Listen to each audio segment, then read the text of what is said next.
너무나 감사하고 오늘 데살로니가후서 마지막 내용인데요. 이 마지막 내용을 나누기 전에 오늘 아침에 샤워하면서 갑자기 든 생각이요. 여러분에게 이런 질문을 한번 드려봐야 되겠다 생각했어요. 어떤 질문이냐면 세상에서 가장 귀한 게 뭘까? 각자 다. 네.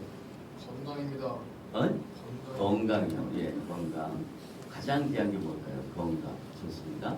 또 뭘까요?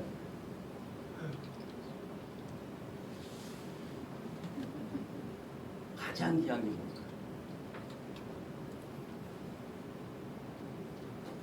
네, 하나님의 말씀, 네, 또 건강 다 좋아요.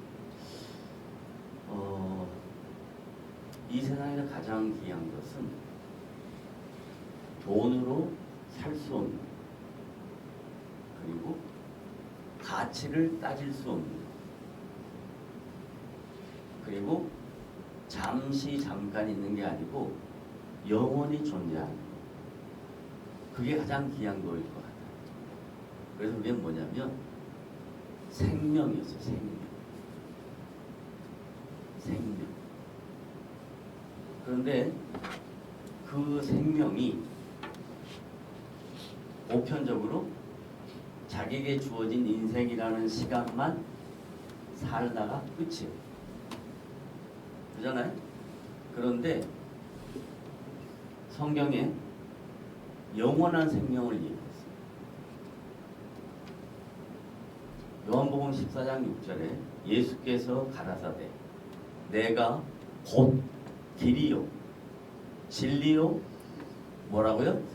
생명이요 나로 말미암지 않고는 아버지께 올 자가 없다. 그러니까 예수님 때문에 얻어진 것이 뭐냐면, 예수님 때문에 누리고 있는 게 뭐냐면 영원한 생명. 그래서 이 영원한 생명과 무엇을 바꿀 수 있겠어요? 내가 그 영원한 생명을 소유하고 사는 하나님의 영광스럽고 존귀하고 거룩한 백성이구나. 이걸 생각하면 힘이 되고 위로가 되고 격려가 되고 또 하루를 살아낼 근거가 되는 겁니다. 따라합시다. 나에게 뭐가 있다고요? 생명. 아니 그냥 생명이 아니에요. 영원한 생명. 따라서 나에게 영원한 생명이 있다. 그걸 가만히 묵상을 했어요. 그랬더니 그 묵상의 내용이 오늘도 주님의 사역을 감당할 수 있는 격려가 되고 힘이 되고 놀라운 감격이 되더라고요. 그것처럼 여러분들에게도 나에게 영원한 생명이 있구나. 나는 영원한 생명을 소유한 하나님의 거룩한 백성이구나.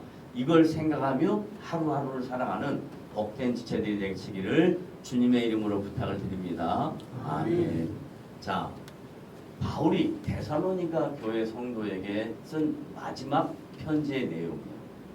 여러분, 편지의 내용은 마지막에 가면 자기가 정말 하고 싶었던 내용 마지막에 있어요.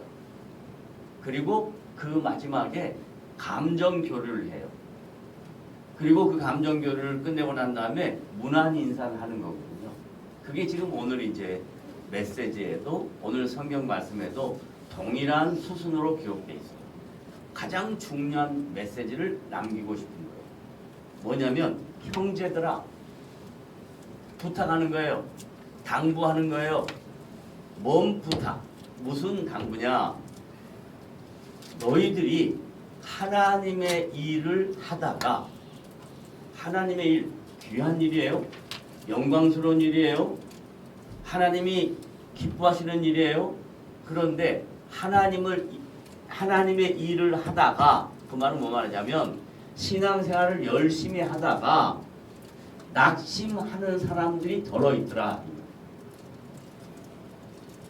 다른 말로 말하면 예수 믿는 성도들이 하나님이 기뻐하시는 일을 하다가 낙심을 한다 안 한다? 한다. 낙심을 한다. 낙심을 한다. 여러 가지 일로 낙심을 해요. 그런데 이상하게 낙심하게 만드는 건 누구냐면 사단의 공략이에요. 사단이 낙심하게 해요. 낙심하게 할 때 가장 많이 사용하는 수법이 뭐냐? 여러분 낙심할 때 어떻게 낙심해요? 뭐 때문에 낙심해요? 갑자기 마음이 낙심이 돼요. 좌절이 돼요. 마음이 상해요. 뭐 때문에 그래요? 에? 사단이 가장 많이 사용하는 공략법이에요. 뭘까요? 일이 잘 안 풀리게 해요. 어떻게? 일이 잘 안 풀리게 해요. 일이 잘 안 풀려서? 그래요. 일이 잘 안 풀리면 낙심하지. 자, 뭐 때문에 낙심하게 만드냐면 비교하게 합니다. 비교하게 해서 낙심하게 만듭니다. 내가 신앙생활 저 사람보다 열심히 한 것 같은데, 내가 기도도 많이 한 것 같은데, 내가 봉사도 많이 한 것 같은데, 내가 헌신도 많이 한 것 같은데, 근데 저 사람은 헌신도 많이 하지 않고, 기도도 많이 하지 않고, 봉사도 많이 한 것 같지 않은데 왜 저 사람은 잘 될까? 그런데 왜 반면에 나는 안 될까? 비교의식. 그러니까 신앙생활하면서 가장 많이 겪는 성도들의 낙심의 원인은 무엇이다? 비교의식이다. 비교하지 말라. 왜 비교하지 말아야 되냐면 바보처럼 생각하지 말라. 견뎌보지 말라. 이 말이 아니고요. 하나님은 우리를 인격적으로 다스리신다. 이 말이에요. 지금 당장 저 사람보다 내가 못한 것 같을지라도 하나님이 우리 각자 개개인에 대해 너무 잘 아시니까 우리의 필요에 맞게 우리의 인생에 맞게 하나님이 선하게 인도하실 테이니 그 시간을 기다리고 그 시간을 견딜 줄 알아야 된다. 이 말. 그래서 낙심하지 말아야 되는 겁니다. 따라합시다. 하나님은 나에게 관심이 있다. 여러분 왜 다른 사람하고 비교하지 말라니까요? 하나님은 나 개인에게 관심이 있는 거예요. 그건 어느 누구하고도 바꿀 수가 없어요. 그 다음에 두 번째, 낙심하는 이유는요. 자기가 생각했던 기대에 못 미치니까 낙심을 합니다. 자기가 이렇게 하면 이런 결과가 나올 것이다. 자기가 기대했어요. 그러니까 모든 계획과 과정과 결과가 자기로부터 출발해요. 여러분 뭘 해놓고 기대하지 마요. 기대할 이유가 하나도 없어요. 왜냐하면 기대한다고 해서 이루어지는 것이 아니고 기대 안 한다고 해서 안 이루어지는 게 아니에요. 때가 되면 이루리라. 뭐라고요? 때가 되면 이룹니다. 그 때라는 것은 하나님의 때예요. 우리의 때 아니에요. 우리의 기준이 아니에요. 우리의 노력이 아니에요. 최선을 다해야 되지만 최선을 다하고 노력했다고 해서 결과가 내가 기대하는 것만큼 나온다. 그러지 않아요.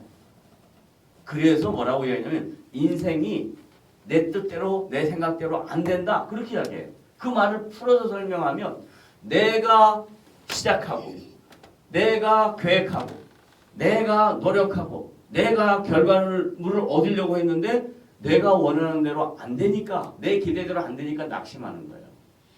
그러니까 그거 하지 말라는 거예요. 막연하게 낙심하지 말라 이 말이 아니에요. 낙심하는 원인이 뭔가를 찾아줘. 그래서 그 원인을 버려야 되는 거예요. 그 다음에 낙심하는 이유가 뭐냐면 첫째는 뭐였죠? 비교하지 말라. 그 다음 두 번째 뭐였죠? 기대하지 말라. 다시요. 첫째 뭐예요? 비교하지 말라. 둘째 뭐예요? 기대하지 말라. 세 번째 낙심하는 이유는 뭐냐면 하나님이 내 편이 아닌 것 같은 착각이 들어요. 하나님은 분명히 말씀 속에 우리 안에 계신다고 했는데 내 안에 안 계신 것 같아요. 나와 함께 안 하는 것 같아요. 내가 원하는 것에 대하여 전혀 관심이 없는 것 같아요. 그러지 않아요.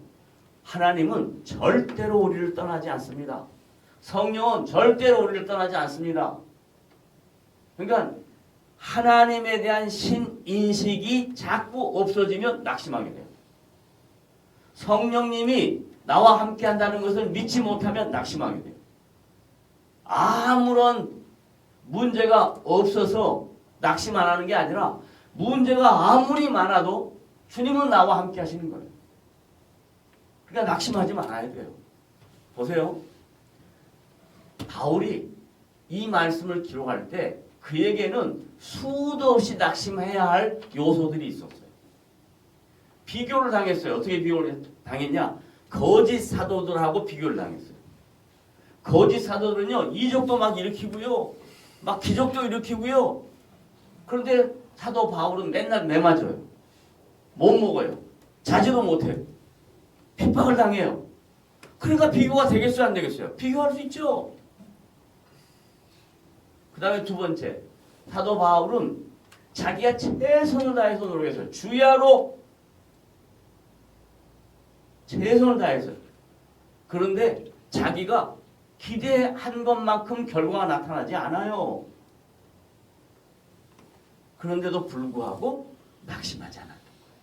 왜? 마지막 세 번째, 하나님이, 성령이 내가 비록 고통을 당하고 매를 맞고 어려움을 당해도 나와 함께 하신다는 걸 알았기 때문에 낙심하지 않았던 거예요. 그러니까 그 낙심하지 않았던 자기의 믿음의 근거를 가지고 데살로니가 교회 성도들에게 너희들도 비교하지 말고 기대하지 말고 하나님 안 계신다고 생각하지 말고 낙심하지 말아라. 이렇게. 하나님의 일을 하다가 낙심하기 쉽다 이 말이에요.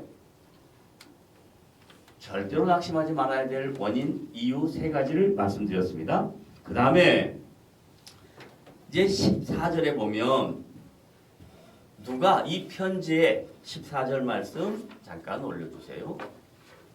14절 누가 이 편지에 한 우리 사도들의 말을 순종하지 아니하거든 낙심하고 좌절하고 그리고 넘어져 있고 어떻게 하면 좋을까 고민하고 갈등하는 사람에게 아니하거든 그 사람을 지목하여 사귀지 말고. 이 말이 무슨 말이냐면요, 이상하게 사람은 사람에게 영향을 주고 사람에게 영향을 받아요.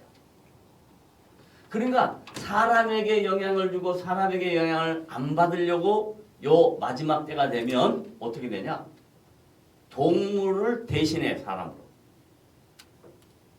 애완견, 애완묘 필요해요. 잘 관리해줘야 될 필요가 있어요. 그러나 그것이 나를 위로하는 대상이 되고 그것이 나에게 힘이 되게 하는 근거가 되고 이건 아니에요. 근데 사람에게 상처를 받으니까 짐승에게 대신 그 상처를 씻으려고 하는 거예요. 어떻게 하는 거냐면 주의 말씀을 순종하지 아니하거든 그 사람을 지목하여 딱 그 사람을 지목하여 사귀지 말고 그 사람한테 영향을 받지 말고 하나님을 생각하고 다른 주변에 있는 사람을 생각하고. 어떤 사람은요 늘 위로가 되는 사람이 있어요. 격려가 되는 사람이 있어요. 어떤 사람은 가면 맨날 부정적인 말만 해요. 맨날 마음에 상처를 줘요. 그거 하지 말라는 거예요. 그럼 어떻게 해라? 사귀지 말고 시작. 그로 하여금 부끄럽게 하라. 왜 부끄러워져요? 관계를 안 하니까, 모른 척 하니까 저 사람 왜 나한테 저러지? 자기는 모르는 거예요. 그냥 넘어가는 거예요. 지나가는 거예요. 그리고 더 한 가지 넘어서서 격려와 권면이 있어요. 그 다음 15절 15절 시작. 그러나 시작. 원수와 같이 생각하지 말고 형제와 같이 권면하라. 이 말이 뭔 말이냐면요,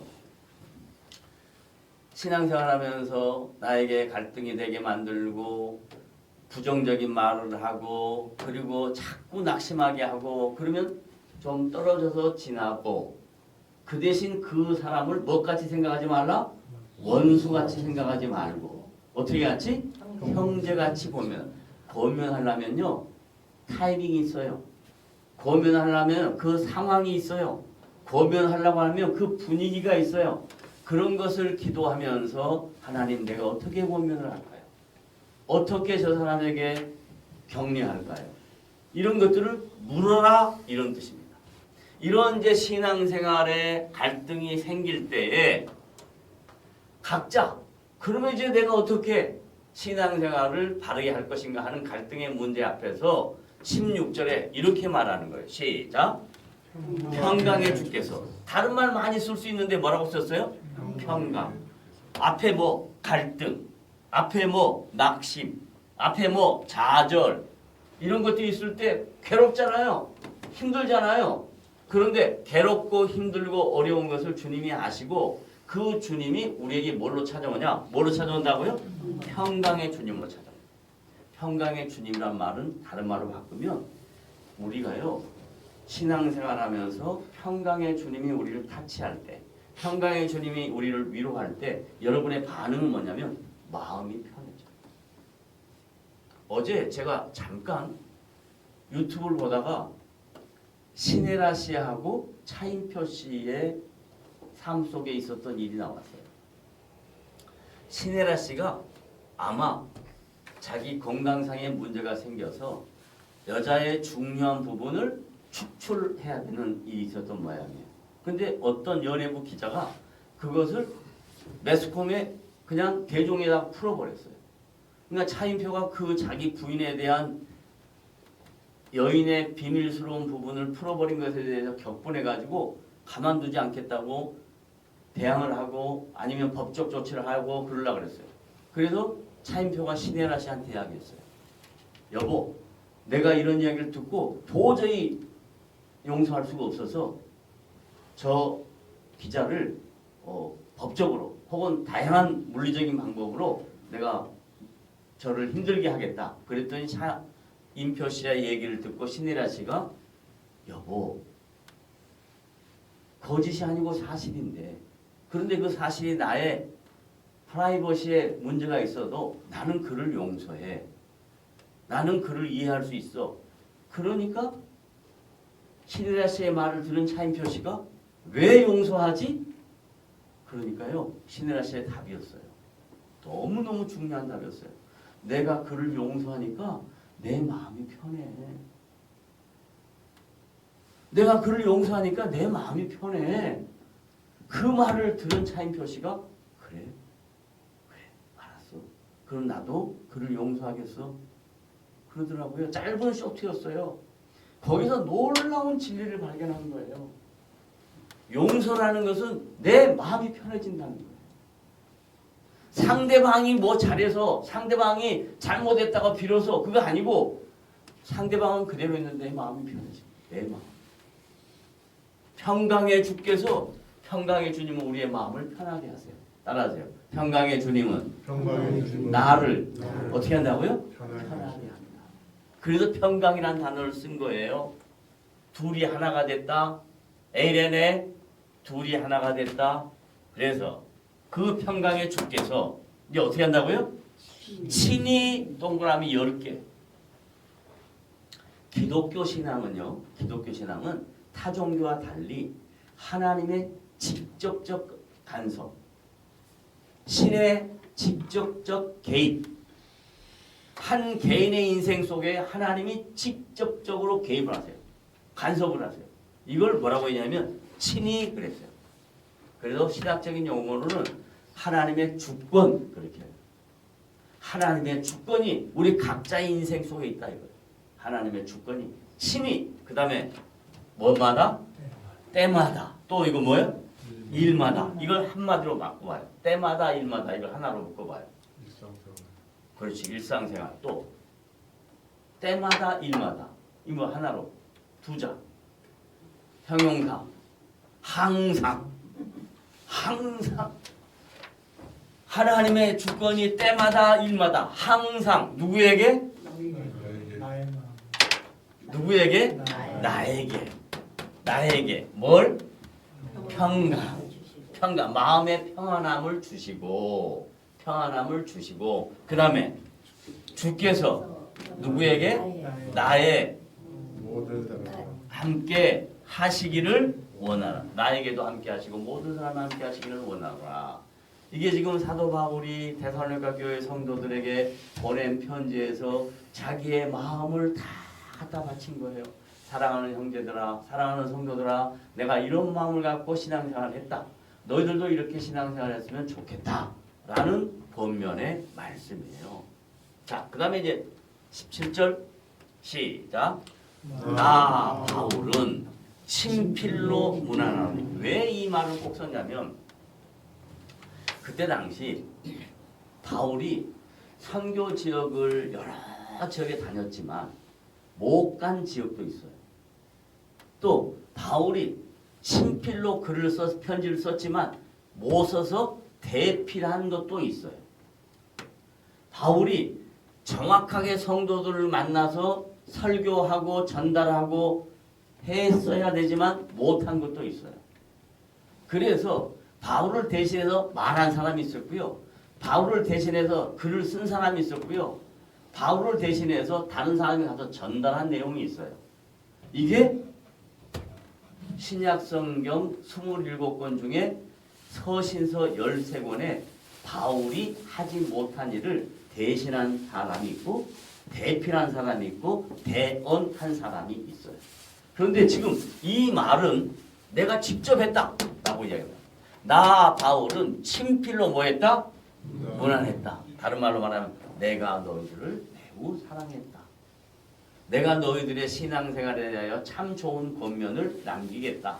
이런 뜻이에요. 내가 문안하노니 이는 뭐마다? 편지마다 표시로서 내가 이렇게 표시한 거로서 이렇게 쓰노라 하면서 이렇게 뭘 썼냐? 이제 18절 제일 중요한 말이에요. 제일 중요한 말. 시작. 우리 주 다시 시작. 나의 주 예수 그리스도의 뭐가? 은혜가 누구에게? 나에게 있을지어다. 자 보세요. 고린도전서 13장 13절에 기록되어 있는 마지막 인사로 예배를 마치면 모든 전 세계 교회에 예배 인도자인 목회자가 축도를 해요. 베네딕션이라는 축도를 하는데 이 축도를 할 때 다 이 말을 써요. 예수 그리스도의 은혜가 이 얘기를 써요. 예수 그리스도의 은혜가 이것이 다 동등하게 공포를 해요. 다른 말로 말하면 기독교 신앙의 가장 핵심은 뭐다? 은혜다. 은혜다. 조건이 있어서 자격이 있어서 능력이 돼서 내가 너희들에게 이렇게 은혜를 끼치는 게 아니고 자격이 없어도 부족해도 흠이 많아도 온전하지 못해도 문제가 많아도 내가 너희들에게 은혜로 함께하겠다. 내가 너희들의 편이 돼주겠다. 내가 너희와 늘 함께하겠다. 그런 거예요. 자, 여러분 구약 성경의 중요한 인물 중에 하나인 다윗이 신앙생활하면서 자기의 허물이 많았어요. 피도 많이 봤어요. 사람도 많이 죽였어요. 다양한 허물이 있었어요.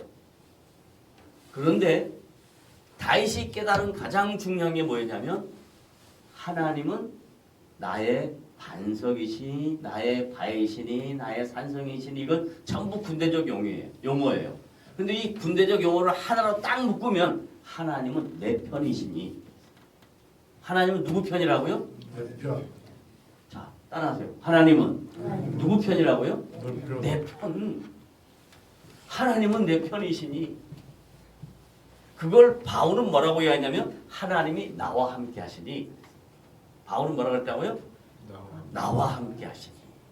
그래서 여러분의 주 예수 그리스도의 은혜가 여러분 각자에게 있을지어다라고 권면한 이 문안의 인사가 데살로니가후서 마지막 결론 말씀과 데살로니가 교회 성도들과 오늘 우리들에게 마지막 문안 인사로 주님의 은혜가 너희에게 있을지어다. 아멘. 이것이 오늘 우리와 저와 여러분의 고백이 되어질 줄로 믿으시면 아멘 하시길 바랍니다. 아멘. 주 예수의 뭐가?